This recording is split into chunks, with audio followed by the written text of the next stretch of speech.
Pandaigdigang mutasayon, lahat ay magiging kung ano man ang huling hayop na kinain nila. May isang kumain ng isang mangkok ng beef noodles, at naging isang makapangyarihan at sinaunang itim na dragon. Mayroon namang kumain ng pritong hita ng manok, at nagibang anyo bilang isang immortal na phoenix na isinilang muli mula sa apoy.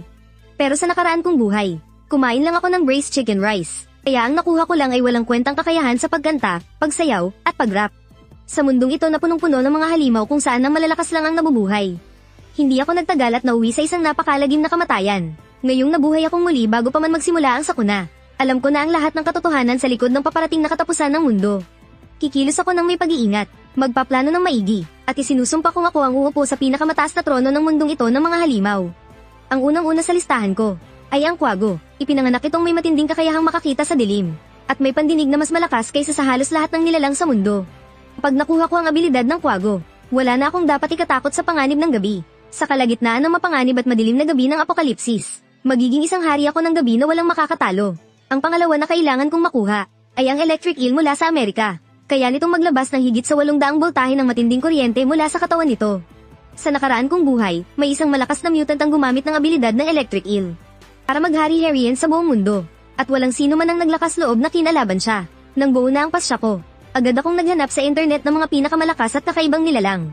Isang tila ordinaryong langgam ang biglang kumuha ng atensyon ko. Ang mga ordinaryong langgam ay kayang bumuhat ng 400 beses na mas mabigat kaysa sa sarili nilang timbang. Pero ang bullet ant ang pinakamalupit sa lahat ng langgam. Kabilang ito sa listahan ng nangungunang 10 pinaka-nakamamatay na nilalang sa buong mundo.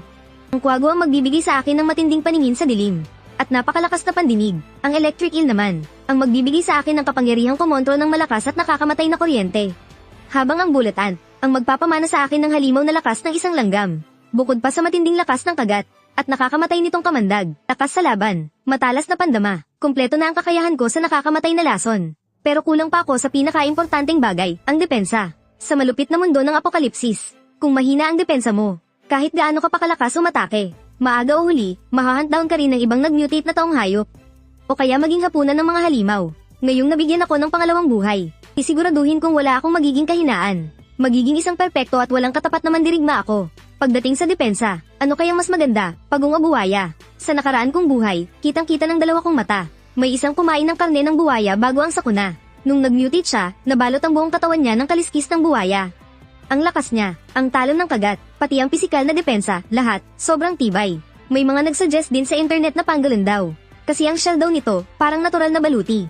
Kahit mga ordinaryong bala, kayang-kayang talbugin. Kaso, isa itong endangered species at protektado ng batas. Wala akong paraan para makakuha nun ng legal. Kaya kinalimutan ko na agad ang option na yon. Habang nag-iisip ako, bigla ko